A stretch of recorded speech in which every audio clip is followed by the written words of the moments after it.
In breaking news, the police have finally identified the body that was bent beyond recognition in Thabo Bester's cell after the DNA matched the mother. His name is Katlego. Now, the father speaking to ENCA said that his son disappeared in April last year, and it was when he realized that he was no longer active on social media that he called the mother who lived in Bloemfontein. Even though Katlego lived with his grandmother, he was calling to check if they knew his whereabouts. It was when the mother then called the grandmother, and she said she had last seen him a month and a few days ago. It was then that they went to file a missing persons case with the police, but it was only up until last week when she received a call from the police who were telling her, the mother that is, that they wanted to do a DNA test, of which they eventually came to break the news that the DNA had been positive, but they did not make it clear on who they were testing the DNA.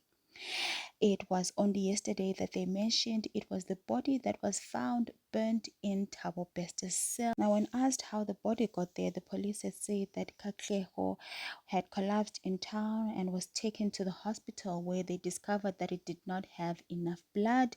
He eventually lost his life and they then took him to a government mortuary. Now, what baffles the father is that they had filed a missing persons case, but they had not been told anything of the whereabouts or if they had found a person collapsed in town or anything of that sort. Not only that, the mother and grandmother had gone to mortuaries door by door asking if they had seen body of his nature being brought in, and they had said no. So they're now confused how this information is now coming about, that he went to a hospital, eventually to a mortuary, and they knew nothing about it. Now, the sad news is that Katlego was going to turn 32 on the 18th of May and was a soccer-loving man and is also survived by 2 children, a son and a daughter.